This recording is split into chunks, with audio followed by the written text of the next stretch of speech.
Hello दोस्तों, आप लोग देख रहे हैं सिलेक्शन वर्ल्ड यूट्यूब चैनल। और मैं आदित्य सर आप लोगों को आज हिंदी साहित्य के कवि और उनकी कृतियों के बारे में और सामान्य परिचय देते हुए पूरी इसकी कक्षा को पढ़ाएंगे। पहले कवि के रूप में कबीरदास जी, और इनका जन्म हुआ था उत्तर प्रदेश के काशी में। काशी को बनारस या वाराणसी कहते हैं।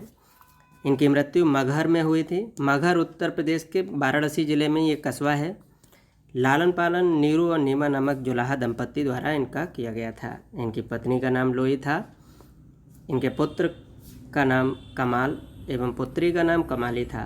इनके गुरु रामानंद थे। और इनकी रचनाएं जो हैं केवल एक पुस्तक है जिसे बीजक नाम से जानते हैं। बीजक को 3 भागों में विभाजित करके प्रकाशित किया गया, जो साखी, सवद और रामायणी के रूप में जाने जाते हैं। बीजक की रचना इन्होंने स्वयं नहीं की थी, वो इनके शिष्यों द्वारा बीजक को संकलित किया गया था, क्योंकि कबीरदास जी पढ़े लिखे नहीं थे। इन्होंने इस बारे में स्वयं ही कहा है कि मत्स्य कागज छुओ नहीं, कलम गयो नहीं हाथ। अर्थात मैंने कागज़ को छुआ नहीं है और कलम को हाथ में कभी पकड़ा नहीं है। ये भक्ति काल के कवि थे। दोस्तों, कवि और उनकी रचनाओं के बारे में बहुत ज़्यादा जानकारी नहीं, केवल सामान्य जानकारी से जुड़े हुए प्रश्न ही आपकी परीक्षाओं में पूछे जाते हैं। इसलिए कवि और लेखक को लेकर उनका गहन अध्ययन करना आवश्यक नहीं है। सामान्य जानकारी से ही आपके सारे के सारे प्रश्न पूरे हो जाएंगे। ठीक है। नेक्स्ट कवि मीराबाई। मीराबाई का जन्म मेवाड़ में हुआ था। मेवाड़ राजस्थान में है। इनका जन्म 1498 ईस्वी में हुआ था। इनके पिता रत्न सिंह थे। इनके पति का नाम भोजराज था और इनकी मृत्यु द्वारका में 1546 ईस्वी में हो गई थी। द्वारका है कहाँ? द्वारका गुजरात में है। इनकी रचनाएं निम्नलिखित हैं: नरसिंह जी का मायरा, राग गोविंद, राग बिहाग, गीत गोविंद की टीका एवं गरबा गीत। आप लोग गीत गोविंद की टीका याद करेंगे, ना कि गीत गोविंद। अगर केवल आप गीत गोविंद याद करेंगे तो आपका ये प्रश्न अगर आता है तो गलत हो जाएगा। मीराबाई ने जो है गीत गोविंद की टीका लिखी थी, ना कि गीत गोविंद की रचना की थी। नेक्स्ट कवि के रूप में हम लोग देखते हैं रहीमदास को। ठीक है, देखते हैं। इनका जन्म 1556 ईस्वी में हुआ था लाहौर में, वर्तमान पाकिस्तान है वहाँ पे। ठीक है। इनकी मृत्यु जो है 1627 ईस्वी में उत्तर प्रदेश के चित्रकूट में हुई थी। इनके पिता बैरम खां थे, जो अकबर का संरक्षक था। आप जानते होंगे, बैरम खां का नाम इतिहास में पढ़े होंगे। बैरम खां अकबर के संरक्षक थे। इनकी रचनाएं श्रृंगार सतसई, रहीम सतसई, मदनाष्टक और रहीम रत्नावली हैं। ध्यान देंगे, रहीम रत्नावली है। केवल रत्नावली आए तो आंसर नहीं करेंगे। नेक्स्ट, मैथिली शरण गुप्त। मैथिली शरण गुप्त का जन्म 1886 ईस्वी में उत्तर प्रदेश के झांसी के पास चिरगांव में हुआ था। और इनके बारे में जो महत्वपूर्ण बात याद रखनी है वो ये है कि ये 2 बार राज्यसभा के सदस्य मनोनीत किए गए थे। इनकी कृतियाँ जो हैं, इनकी जो रचनाएं हैं, उन्हें देख लेते हैं। उनकी रचनाओं में भारत भारती, यशोधरा, साकेत, पंचवटी, नहुष, जयद्रथ वध, जय भारत, द्वापर, अनघ, झंकार, रंग में भंग, गुरुकुल, किसान, चंद्रहास, मंगलघट एवं मेघनाद वध हैं। तो इसमें महत्वपूर्ण के रूप में अगर आप चाहें तो याद कर सकते हैं भारत भारती को, यशोधरा, संकेत और पंचवटी को। उसके बाद द्वापर बड़ा महत्वपूर्ण है। नेक्स्ट, अगर महत्वपूर्ण की दृष्टि से देखा जाए तो झंकार आप लोग याद रखेंगे। नेक्स्ट कवि के रूप में हम लोग अध्ययन करेंगे जयशंकर प्रसाद का। जयशंकर प्रसाद जो हैं कवि और लेखक दोनों रूपों में जाने जाते हैं, क्योंकि इन्होंने काव्य के साथ साथ नाटक, उपन्यास, कहानी और निबंध, गद्य की जो विधाएं हैं उनको भी अच्छे से पढ़ा और लिखा।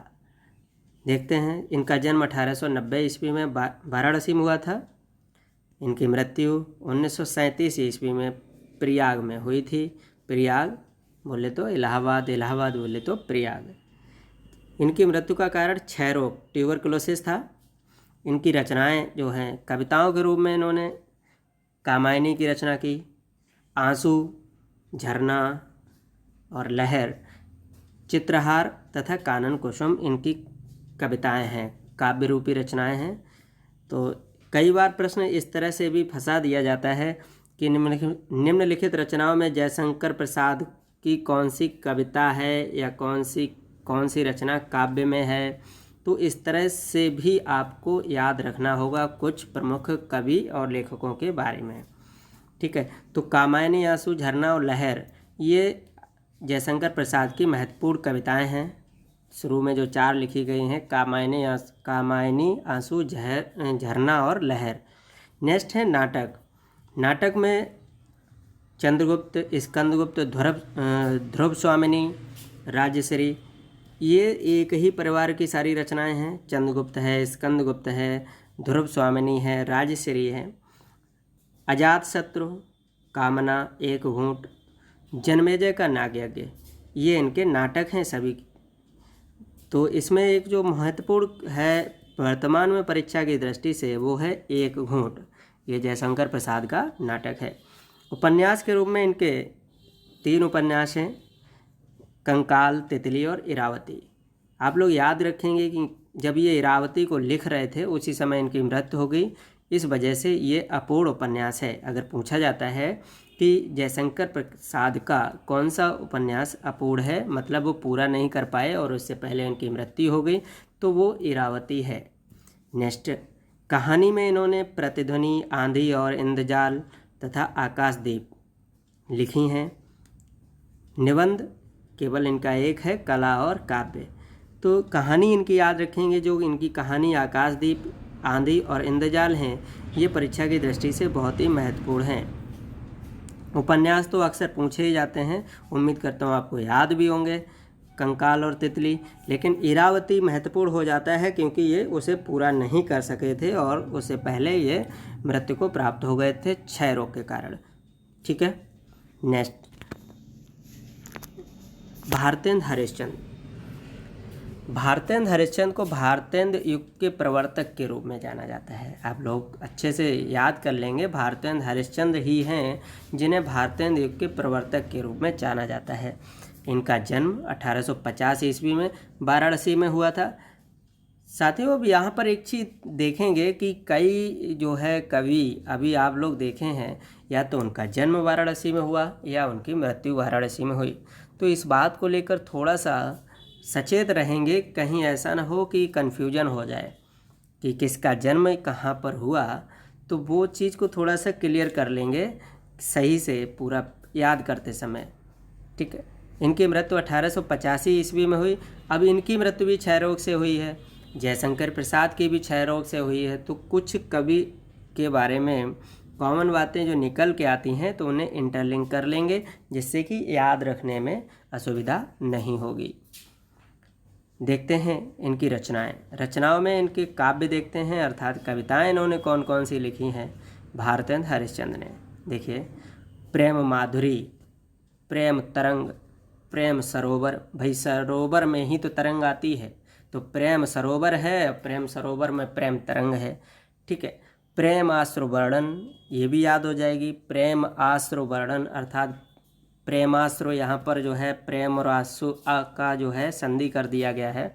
दान लीला, विजय पताका, बंदर सभा, बकरी विलाप और विजय पताका।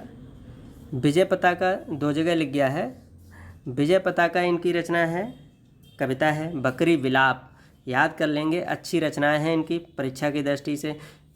वैसे ये प्रेम माधुरी, प्रेम तरंग, प्रेम सरोवर और प्रेमाश्रु वर्णन, इनको सही से याद करेंगे क्योंकि मुंशी प्रेमचंद की कुछ रचनाओं में भी इसी तरह से आपको शीर्षक देखने को मिलेंगे, तो आप वहाँ कंफ्यूज होंगे। इसलिए इस चीज़ से बचने के लिए हमें अभी सही से याद कर लेना होगा कि केवल 4 प्रेम, प्रेम माधुरी, प्रेम तरंग, प्रेम सरोवर और प्रेमासु वर्णन, ये 4 रचनाएं भारतेंदु हरिश्चंद्र की हैं। इसके अलावा जो प्रेम कहीं से आएगा वो मुंशी प्रेमचंद का कहलाएगा। ठीक है, तो आप लोग अभी तो प्रेम की 4 जगह प्रेम सरोवर है, प्रेम तरंग है, प्रेम माधुरी और प्रेमासु वर्णन, ये भारतेंदु हरिश्चंद्र का याद करेंगे। उसके बाद देखते हैं इनके नाटक। भाई उस समय नाटक बहुत ही ज़्यादा महत्वपूर्ण थे, तो इनके नाटक देख लेते हैं। एक पहला नाटक था इनका सत्य हरिश्चंद्र।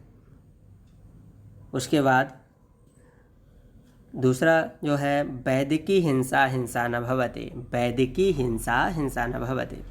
नेक्स्ट इनका नाटक है भारत दुर्दशा, नील देवी, चंद्रावली और अंधेर नगरी तो आप लोगों ने पढ़ा ही होगा अपनी पाठ्य पुस्तकों में। नेक्स्ट उपन्यास, इनके 2 उपन्यास महत्वपूर्ण हैं, पूर्ण प्रकाश और चंद्रप्रभा। ठीक है, उसके बाद इन्होंने यात्रा वृत्तांत के बारे में लिखा। ठीक है, और ये भी बता दें कि अगर प्रश्न पूछा जाता है कि यात्रा वृत्तांत सर्वप्रथम किसने लिखा, तो भी हमारा आंसर भारतेंदु हरिश्चंद्र ही होगा।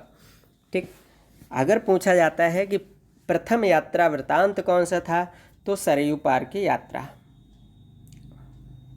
ठीक है, तो इनके 2 यात्रा वृत्तांत हैं, एक है सरयू पार की यात्रा और दूसरा है लखनऊ की यात्रा। इस तरह आज आपने प्रमुख कवियों के बारे में जाना। इससे रिलेटेड अब अगला वीडियो कल पुनः फिर आएगा, जिसमें हम कुछ प्रमुख लेखकों के बारे में अच्छे से पढ़ेंगे। साथ ही साथ और भी जो छोटे छोटे लेखक और कवि हैं उनके बारे में एक अलग से वीडियो बना दिया जाएगा, जिससे कि सभी की रचनाएं कंप्लीट हो जाएंगी। ठीक है, बाकी हिंदी साहित्य का अभी बहुत कुछ बचा हुआ है। आप लगातार इसी तरह से मेरे चैनल पे बने रहेंगे और उम्मीद करता हूं कि आप जैसा अभी लगातार सहयोग और दुआओं के साथ समर्थन दे रहे हैं वैसा ही देते रहेंगे।